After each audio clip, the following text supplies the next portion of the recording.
Hello, everybody. My name is Dean Davis, and this is Multiply, the podcast that provides a word of encouragement to village church planters. A church is a group of people that works to obey all that Jesus commanded. Churches carry out the 9 activities of a church described in Acts 2, verses 37 through 47. Churches pray and apply God's Word. Churches have fellowship and give. Churches practice evangelism and baptize new believers. Churches serve the Lord's Supper and worship God. Churches train their members for ministry.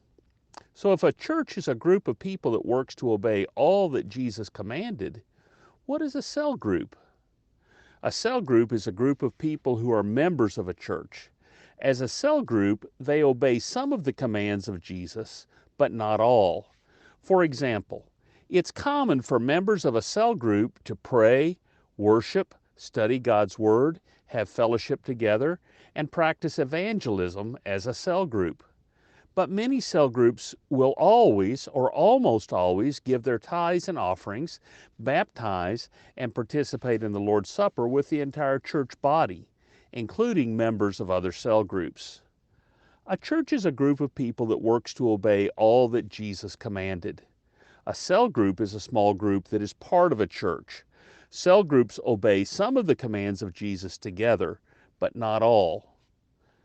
So why have cell groups?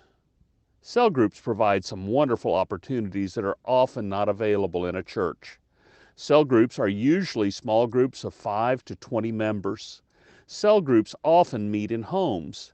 Cell groups do not have elaborate meetings. The meeting of a cell group is simple, easy to organize, relaxed, and very friendly. Small groups like this make it easy for the leader to make everyone feel welcome, loved, and appreciated. Small, friendly cell groups provide a great atmosphere for dialogue, asking and answering questions, and good conversation. And here's another characteristic of cell groups that wise church leaders find very helpful. Cell groups are great places for new believers to take responsibility to lead others in obedience to Christ. By leading a cell group, church members grow in their own ability to make disciples of Jesus. And because cell groups are easy to start, they can be started in homes or businesses close to where the whole church meets together, or far from where the whole church meets together. All over the world and all across Africa, God is using cell groups that are located far from the mother church to start second-generation churches. He can do the same in the village that you serve. So start cell groups near and far. Cell groups that start near the meeting place of your church will probably not grow and develop to become churches. But cell groups started in villages that are more than a 1-hour walk from your first-generation church meeting place can become churches in their own right. They start out with fellowship, prayer, and study of God's Word. Then they begin to include worship, training of leaders, evangelism, the Lord's Supper, baptism, and giving to their group life.